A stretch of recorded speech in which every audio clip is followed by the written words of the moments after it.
Shivshakti career academy Barabanki के YouTube channel पर मैं राकेश वर्मा एक बार आपका फिर हार्दिक स्वागत करता हूं। पिछली वीडियो में मैंने आपको समास के बारे में बताया था और समास वहां पर हमारा टॉपिक समाप्त हो चुका था। आज हम सब वही पार्ट ऑफ स्पीच का जो पार्ट हमारा था संज्ञा और सर्वनाम के बारे में हम पिछली वीडियो में आपसे बात कर चुके हैं। आज हम सब बात करेंगे विशेषण के बारे में।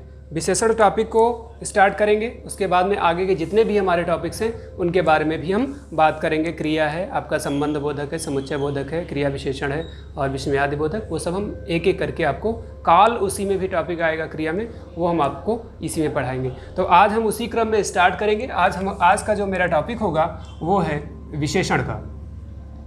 संज्ञा और सर्वनाम दो टॉपिक मैंने आपको पढ़ाए थे वहाँ पर। उसके बाद में आज विशेषण की अगर हम बात करें, विशेषण की परिभाषा क्या होती है। परिभाषा ये कहती है हमारी कि संज्ञा और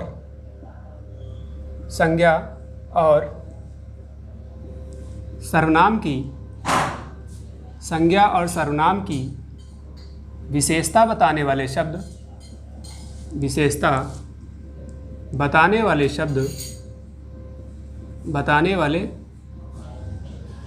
शब्द विशेषण कहलाते हैं। ये इसकी परिभाषा है, विशेषण कहलाते हैं। उसके बाद में एक एग्जाम्पल से हम तीनों परिभाषाएं याद रखेंगे। दूसरी अगर हम बात करें, ये परिभाषा जो हमारी है वो है विशेषण की, यानी यहाँ पे हम लिख सकते हैं कि ये विशेषण की मेरी परिभाषा है।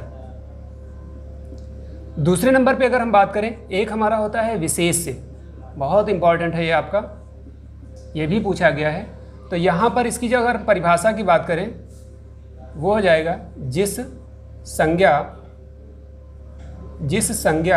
या सर्वनाम की विशेषता बताई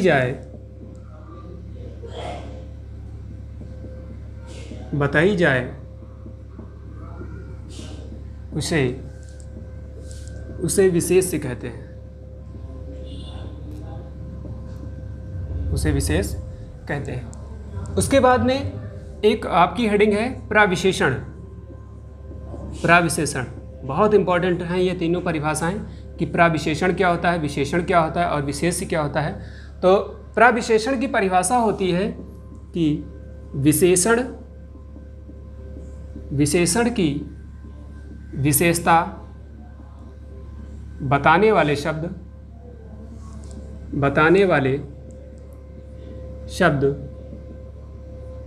प्रविशेषण कहलाते हैं। प्रविशेषण कहलाते हैं। अब परिभाषाएं हमारे पास तीन हैं। कौन कौन सी? विशेषण किसे कहते हैं? संज्ञा या सर्वनाम की विशेषता बताने वाले शब्द विशेषण कहलाते हैं। और उसके बाद में विशेष की अगर हम बात करें, जिस संज्ञा या सर्वनाम की विशेषता बताई गई है उसे विशेष कहते हैं। और तीसरी बात यहाँ पे जो लिखी है प्रविशेषण की, तो प्रविशेषण हमारा वो होगा विशेषण की विशेषता बताने वाले शब्दों को प्रविशेषण कहते हैं। एक एग्जाम्पल लेंगे और एक एग्जाम्पल से हम तीनों परिभाषाओं को समझेंगे, तीनों परिभाषाएं हमारी लागू होंगी। जैसे एक उदाहरण के तौर पे हम बात करें, दिया हुआ है एक उदाहरण में, सीता बहुत सुंदर है। एक उदाहरण दिया हुआ है। पहली परिभाषा ये कहती है, विशेषण की अगर हम बात करें, कहा है कि संज्ञा या सर्वनाम की विशेषता बताने वाले, तो संज्ञा शब्द इसमें कौन सा है? सीता है। और कहा है संज्ञा और सर्वनाम की विशेषता बताने वाले शब्द क्या कहलाते हैं? विशेषण कहलाते हैं। इसका मतलब संज्ञा शब्द हमारा ये है और संज्ञा की विशेषता क्या बता रहा है? विशेषण सुंदर बता रहा है। और ये सुंदर फिर क्या हो जाएगा? यानी संज्ञा और सर्वनाम की जो विशेषता बताएगा वो शब्द हमारा कहलाएगा विशेषण। इसका मतलब ये हुआ कि जो सुंदर शब्द है ये हमारा क्या है? विशेषण है। और दूसरी परिभाषा हमसे ये कहती है कि जिस संज्ञा या सर्वनाम की विशेषता बताई जाए, तो यहाँ पर संज्ञा शब्द दिया गया है या फिर यहाँ पर वह शब्द दिया होता तो ये हमारा सर्वनाम हो जाता। लेकिन यहाँ पे उदाहरण में हमारा क्या दिया हुआ है? सीता शब्द दिया है, तो सीता शब्द हमारा क्या है? संज्ञा है, और ये कह रहा है कि जिस संज्ञा या सर्वनाम की विशेषता बताई जाए उसे विशेष्य कहते हैं। तो इसका मतलब कि जो सीता है ये शब्द हमारा क्या हो जाएगा, ये विशेष्य हो जाएगा।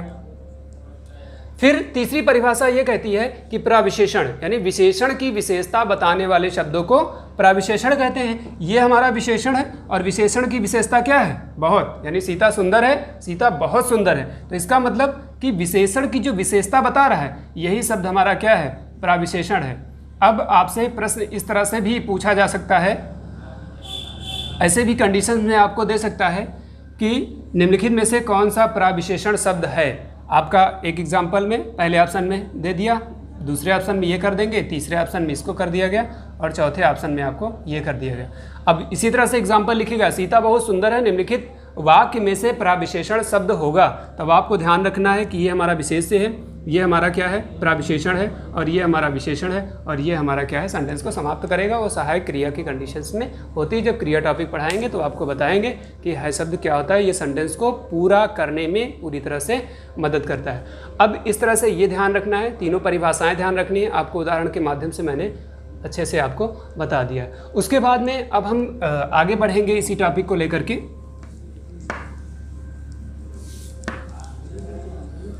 अब हम बात करें विशेषण की भेद के बारे में। मोस्ट इम्पॉर्टेंट, कई बार आयोग ने आपसे पेपर में पूछा है कि विशेषण के भेद कितने होते हैं, भेद या प्रकार।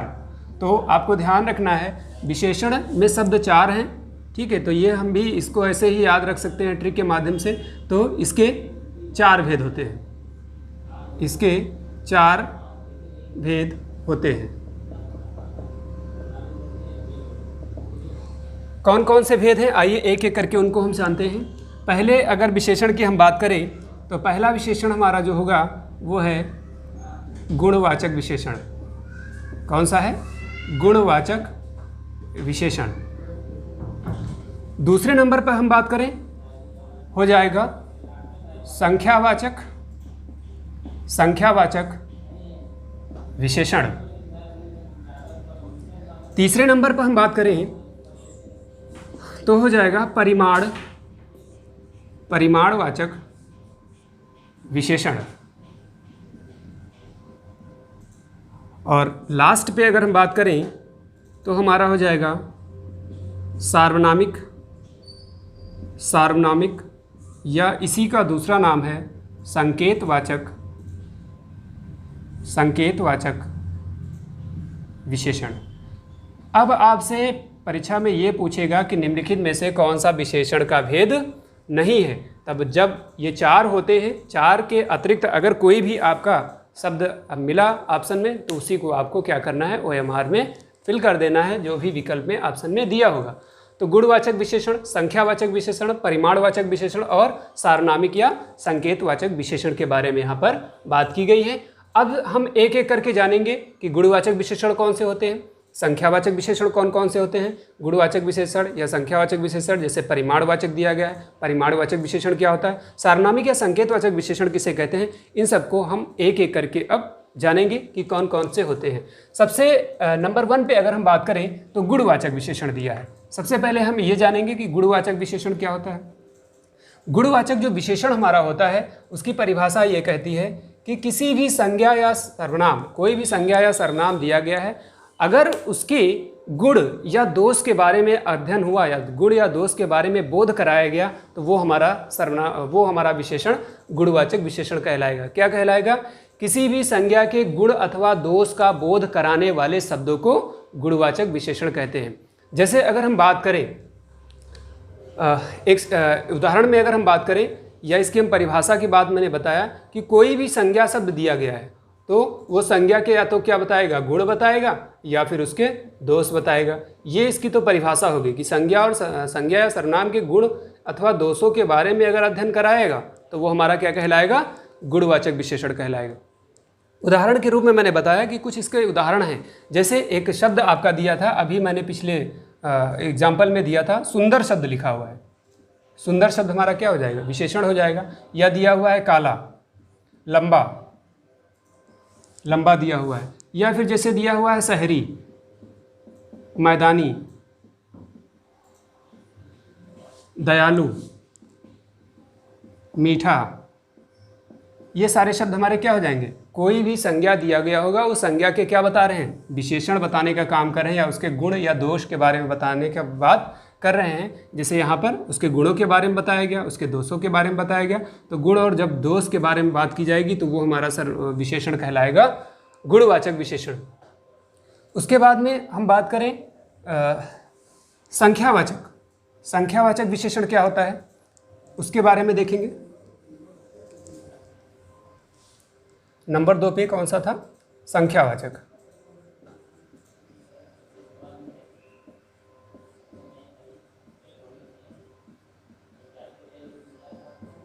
संख्यावाचक में क्या होता है कि कोई भी संज्ञा शब्द दिया गया है, इसकी परिभाषा ये कहती है कि जहाँ पर संज्ञा के संख्या का बोध होता है, संज्ञा की संख्या का बोध होता है, संख्यावाचक विशेषण कहलाता है। इसके 2 भेद होते हैं। 2 भेद के अगर अंतर्गत हम बात करें तो एक तो होता है आपका निश्चित संख्यावाचक विशेषण, यानी जहाँ पर निश्चित बात की गई होगी, निश्चित संख्यावाचक विशेषण। और दूसरा हमारा है अनिश्चित संख्यावाचक विशेषण, दूसरा है अनिश्चित। अब यहाँ पर नाम से ही पता चल रहा है कि जहाँ पर निश्चित संख्या के बारे में बोध किया गया होगा वो हमारा निश्चित संख्यावाचक विशेषण कहलाएगा, और जहाँ पर अनिश्चित संख्या का बोध किया गया होगा वो हमारा क्या कहलाएगा, अनिश्चित संख्यावाचक विशेषण कहलाएगा।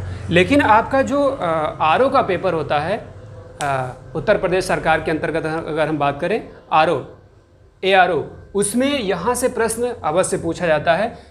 कौन सा टॉपिक जो हमारा दिया गया है, निश्चित संख्यावाचक विशेषण। इसके संबंध में कुछ उदाहरण और देखने को मिलते हैं। तो निश्चित संख्यावाचक विशेषण को हम पहले जानेंगे। यहाँ पर इसके भी कुछ भेद होते हैं या उपभेद हमें देखने को मिलेंगे। जैसे इसके अंतर्गत जब पूछा जाता है कि निम्नलिखित में से कौन सा गणनावाचक है, कौन कौन से हैं, गणनावाचक है, क्रमवाचक है, या फिर आपका है आवृत्तिवाचक है, समुदायवाचक है, अपूर्णांकवाचक है, और एक है प्रत्येक बोधक।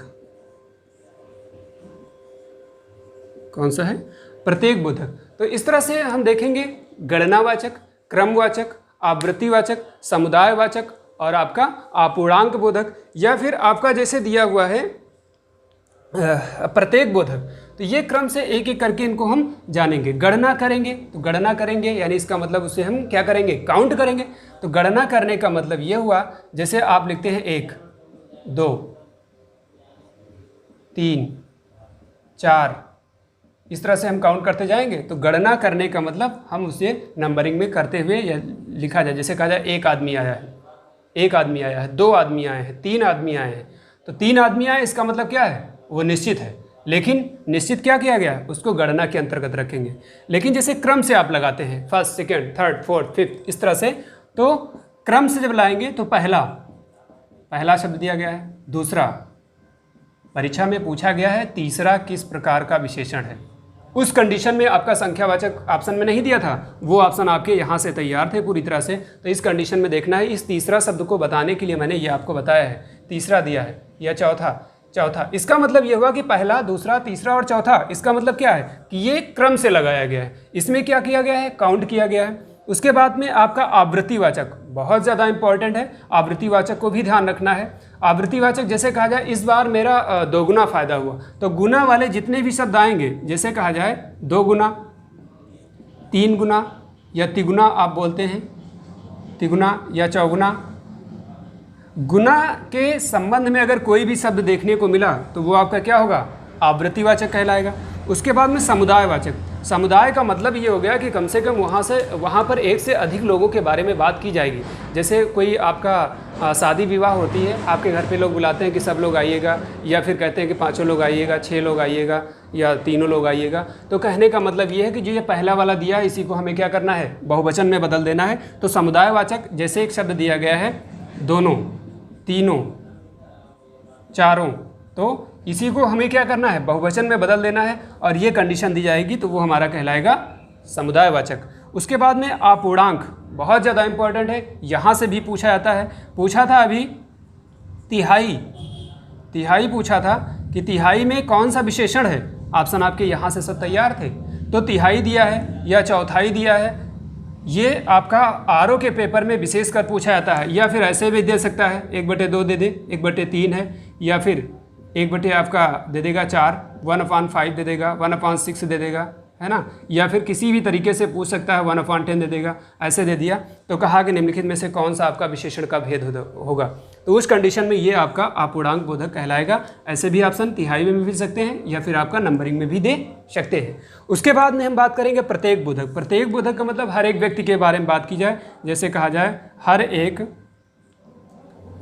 बालक या प्रत्येक नेता, कुछ भी शब्द दिया जा सकता है। यहाँ पर केवल एक के बारे में बात की जाएगी। जो इम्पोर्टेंट आपका सबसे ज़्यादा है वो आपके ये 3 हैं। इसको, इन तीनों को ज़रूर आपको ध्यान रखना है। और अगर ऊपर के दोनों याद हो गए तो और अच्छा है, क्योंकि यहाँ पर गणना और क्रम करने में आप थोड़ा सा कंफ्यूज हो सकते हैं। गणना यानी कि काउंट करना है, 1 2 3 4 5, ये आपके काउंट हो जाएंगे। क्रम से लगाना है तो पहला, दूसरा, तीसरा, चौथा आप क्रम से लगाएंगे। आवृत्ति में आपको ध्यान रखना है, आपका गुना शब्द दिया गया होगा वो हमारा आवृत्तिवाचक कहलाएगा। समुदाय में जो गणनावाचक होता है इसी को हम क्या करेंगे, बहुवचन में बदल देंगे, वो हमारा समुदाय में बदल जाएगा। उसके बाद में जितने भी चौथाई है, तिहाई है, 1/4, 1/6, इस तरह से कोई भी नंबर दिया जा रहा है वो हमारा अपूर्णांकवाचक कहलाएगा। उसके बाद में प्रत्येक बोधक में केवल और केवल प्रत्येक के बारे में बात की जाएगी। तो इस कंडीशंस में अगर देखें तो निश्चित जो आपका संख्यावाचक विशेषण था वो पूरी तरह से समाप्त हुआ। इसको आपको ध्यान रखना है जब भी आप वीडियो का या फिर आरओ का पेपर देंगे। आरओ के पेपर में इस तरह से प्रश्न यहाँ से देखने को अवश्य मिलते हैं। उसके बाद में अनिश्चित संख्यावाचक विशेषण में आपको ध्यान रखना कि मैंने बताया कि जहाँ पर अनिश्चित संख्या का बोध होगा अनिश्चित संख्यावाचक विशेषण कहलाएगा। जैसे उसमें कहा जाए कि 10 लोग घर आए हैं, 5 लोग घर आए हैं, इसका मतलब निश्चित है कि वहाँ पर 5 लोग घर आए हैं। यहाँ पर अगर अनिश्चित संख्यावाचक के बारे में बात करें, अनिश्चित संख्यावाचक विशेषण, तो मैंने बताया कि यहाँ पर अनिश्चित संख्या का बोध होगा। जैसे कहा जाए कुछ लोग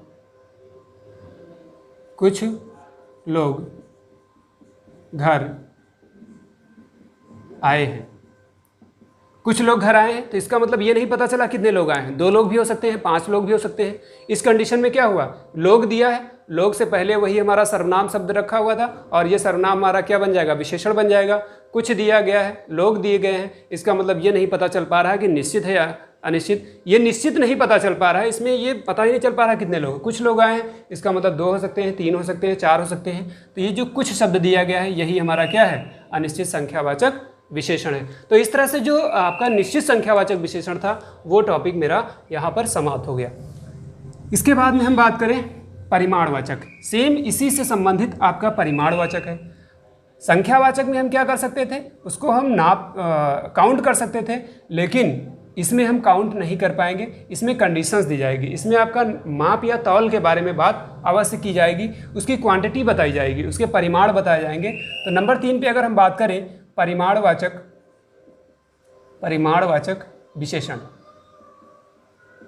अब परिमाणवाचक विशेषण की अगर हम परिभाषा की बात करें तो जिस सर्वनाम से हमें उसके परिमाण के बारे में अगर बोध होगा तो वो परिमाणवाचक विशेषण कहलाएगा। परिमाणवाचक विशेषण भी, इसके भी 2 उपभेद बन जाते हैं। एक हमारा होगा निश्चित परिमाणवाचक विशेषण और दूसरा हमारा क्या होगा, अनिश्चित परिमाणवाचक विशेषण। तो अब अगर इसके हम उपभेद के बारे में बात करें तो पहला हमारा है निश्चित परिमाणवाचक और दूसरा हमारा है अनिश्चित परिमाणवाचक। एग्जाम्पल से दोनों को समझेंगे। परिमाणवाचक विशेषण,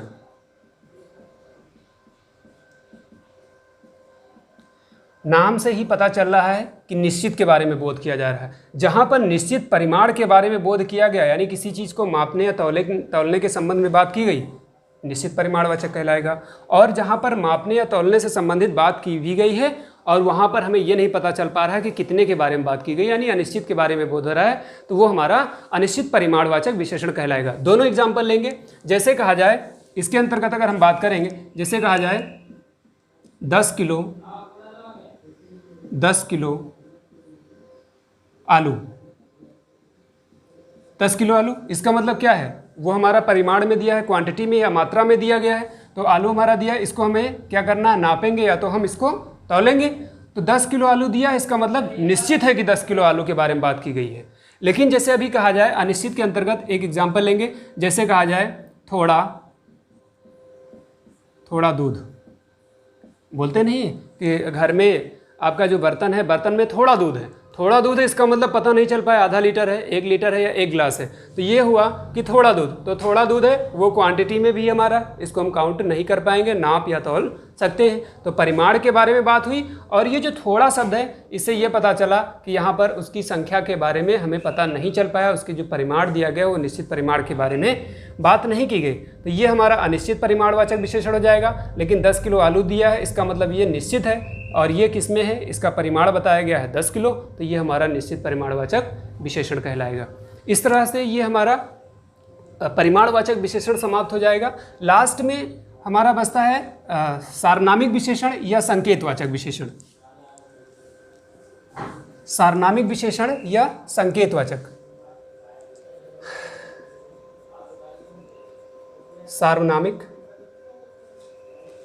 सार्वनामिक या संकेतवाचक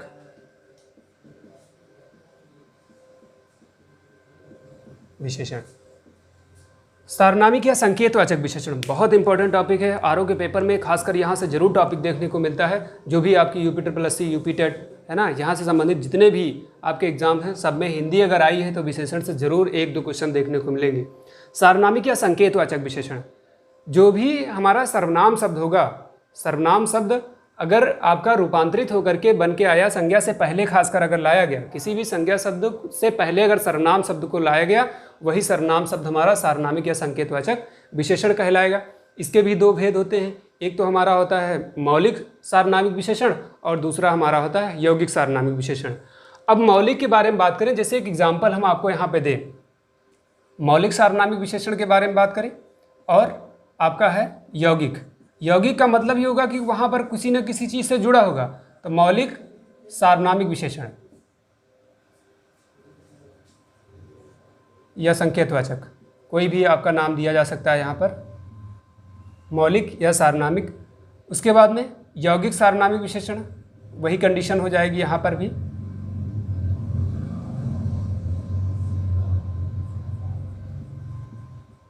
संकेतवाचक विशेषण, एग्जाम्पल से दोनों को समझेंगे। बहुत ही आसान परिभाषा है। अगर किसी भी सर्वनाम का रूपांतरित रूप देखने को नहीं मिला तो मौलिक सार्वनामिक विशेषण कहलाएगा। अगर आपका वहीं पर कोई सर्वनाम 2 सर्वनाम से एक दूसरे से लिंक किए गए होंगे, जोड़े गए होंगे, वो सर्वनाम हमारा क्या कहलाएगा, यौगिक सार्वनामिक विशेषण। पहला एग्जाम्पल अगर हम यहाँ पर लें, जैसे कहा जाए यह पुस्तक फटी है। एग्जाम्पल एक ये दिया गया है, और दूसरा कहा गया है जैसा देश वैसा भेष। 2 एग्जाम्पल दिए गए। मैंने बताया कोई भी संज्ञा शब्द दिया गया होगा और संज्ञा शब्द से पहले अगर कोई सर्वनाम आया है, वही हमारा सर्वनाम क्या कहलाएगा, मौलिक सार्वनामिक विशेषण। यहाँ पर पहले एग्जाम्पल में अगर हम बात करें, पुस्तक हमारा संज्ञा शब्द था, पुस्तक से पहले हमारा क्या आया है, सर्वनाम आया है, और ये सर्वनाम आया है, कहा यह पुस्तक फटी है, सेंटेंस हमारा समाप्त हो गया। लेकिन दूसरे वाले में कहा गया कि जैसा देश वैसा भेष। इसका मतलब 2 सर्वनामों को, यहाँ पर 2 सेंटेंस हैं, जैसा देश एक सेंटेंस हमारा यहाँ ये है, और दूसरा जोड़ रहा है वैसा भेष। इसका मतलब यहाँ हम पहले पे फिर आए तो संज्ञा शब्द से पहले सर्वनाम आया है, और सर्वनाम जो आया है वही सर्वनाम हमारा क्या कहलाएगा, वो सर्वनाम हमारा कहलाएगा संकेतवाचक या सार्वनामिक विशेषण कहलाएगा। ठीक है, या इसकी बात करें तो मौलिक सार्वनामिक संकेतवाचक विशेषण कहलाएगा। लेकिन दूसरे में यौगिक का मतलब जुड़ा हुआ है, जैसा देश वैसा क्या भेष। इसका मतलब 2 सेंटेंसों को जो जोड़ने वाला हमारा उदाहरण देखने को मिलेगा, वो हमारा यौगिक सार्वनामिक विशेषण कहलाएगा।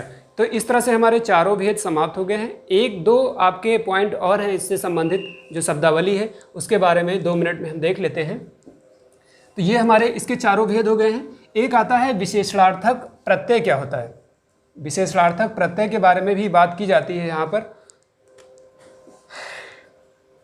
विशेषणार्थक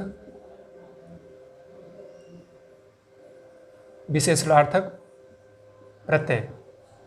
विशेषणार्थक प्रत्यय वो होता है, कोई भी संज्ञा शब्द दिया गया है और संज्ञा शब्द में अगर कोई भी प्रत्यय जोड़ दिया गया है, जब प्रत्यय संज्ञा शब्द में हम कोई जोड़ेंगे, वो प्रत्यय अगर जोड़ दिया गया तो वो हमारा क्या बन जाएगा, वो विशेषण बन जाएगा। इसकी परिभाषा यही है, किसी भी संज्ञा शब्द को विशेषण बनाने के लिए उनमें जिन प्रत्ययों को जोड़ा जाता है वो हमारा विशेषणार्थक प्रत्यय कहलाता है। यानी अगर उसको हम विशेषण बनाएंगे, जैसे अब इसके संबंध में अगर हम बात करें, एक उदाहरण लेंगे। जैसे आपका हम बात करें, संज्ञा शब्द लिखें और संज्ञा शब्द में हम जोड़ें प्रत्यय, और प्रत्यय जोड़ने के बाद वो बन जाए विशेषण। इस चीज़ को देखना है। अब एक एग्जाम्पल लेंगे, जैसे शब्द लिखा हुआ है चमक, चमक दिया हुआ था, इसमें हम जोड़ेंगे ईला। ईला हमारा प्रत्यय जुड़ जाएगा, प्रत्यय हमेशा पीछे जुड़ता है और उपसर्ग हमेशा आगे जुड़ता है। तो चमक शब्द आपका संज्ञा है, ईला मैंने इसमें प्रत्यय जोड़ा, और जब इसको जोड़ करके बनाएंगे तो क्या बन जाएगा, चमकीला। और चमकीला जो बनेगा वो हमारा क्या हो जाएगा, विशेषण शब्द बन जाएगा। एक शब्द और लेंगे, जैसे शब्द लिखा हुआ है भारत प्लस ईए, फिर यहाँ पर जोड़ेंगे तो ये जोड़ देंगे तो ये हमारा क्या बन जाएगा, भारतीय, भारतीय लोग, है ना। इसका मतलब ये विशेषण बन गया। तो कोई भी संज्ञा शब्द दिया गया है, उसी संज्ञा शब्द में प्रत्यय जोड़ने के बाद जो शब्द बनेगा वो हमारा शब्द बन करके क्या कहलाएगा, विशेषणार्थक प्रत्यय कहलाएगा। हमें उम्मीद है कि आपको ये जरूर समझ में आया होगा। इसके बाद में एक लास्ट हमारा पॉइंट और बचता है, उसको देख लेंगे, वहाँ से संबंधित भी प्रश्न आपके पूछे जाते हैं। तो लास्ट पॉइंट आपको देखना है विशेषण टॉपिक से संबंधित। पूछा जाता है विशेषण की अवस्थाएं, विशेषण की कितनी अवस्थाएं होती हैं, तो इसको आपको ध्यान रखना है। आपका जो पॉइंट होगा या हेडिंग आप डालेंगे विशेषण की अवस्था, तो ये ध्यान रखना है कि विशेषण की कितनी अवस्थाएं होती हैं। तो विशेषण की 3 अवस्थाएं होती हैं। पहली अगर अवस्था की हम बात करें तो उसमें कहा जाता है मूलावस्था, जो दूसरी हमारी होगी वो है उत्तरावस्था, और तीसरी अवस्था के बारे में अगर हम बात करें तो हमारी हो जाएगी उत्तमावस्था। 3 अवस्थाएं होती हैं। अब पूछ सकता है इनमें से कौन सी अवस्था हमारी नहीं होती है। तो मूलावस्था क्या होती है, विशेषण की अवस्थाएं 3 होती हैं, या इसे तुलनात्मक विशेषण भी कहा जाता है। तो मूलावस्था, कोई भी आपका शब्द दिया गया होगा वो अपने मूल अवस्था में होगा। उत्तरावस्था, वो उत्तरावस्था यानी कि किसी को 2 के बारे में अगर वहाँ पर तुलना या कंपेयर किया गया है तो उत्तरावस्था कहलाएगी। लेकिन उत्तमावस्था की बात करें, 2 से अधिक के बारे में अगर बात की गई होगी, जैसे बात कहा जाए, पहले शब्द के अंतर्गत हम देखें मूलावस्था, जैसे कहा जाए मोहन बहुत अच्छा लड़का है, ये बताया गया, तो इसका मतलब केवल मोहन के बारे में बात की गई। लेकिन उत्तरावस्था के बारे में अगर हम बात करें, जैसे कहा जाए राम और श्याम में, राम पढ़ने में ज़्यादा अच्छा है, तो राम और श्याम, इसका मतलब वहाँ पर क्या बात की गई कि केवल 2 के बारे में बात की गई है। तो जब 2 लोगों के में कंपेयर करेंगे, राम और श्याम में कंपेयर करेंगे तो क्या हो जाएगा, उत्तरावस्था। लेकिन जैसे कहा जाए कक्षा में राम पढ़ने में, पूरी कक्षा बनी हुई, सारे बच्चे बैठे हुए हैं, लेकिन कक्षा में राम पढ़ने में सबसे अच्छा है, तो इसका मतलब 50 लोगों की कक्षा है, उस कक्षा में केवल और केवल राम के बारे में ही बात हो रही है। तो उत्तरावस्था 2 को बताती है, मूलावस्था 1 को बताता है, और उत्तमावस्था 3 को बताता है। जैसे एक शब्द आपका दिया गया होगा, जैसे लिखा हुआ है शब्द है लघु, तो लघु का उत्तरावस्था क्या होगा, लघुत्तर। और उत्तमावस्था की अगर हम बात करें तो उत्तमावस्था में हमारा यही बन जाएगा लघुत्तम।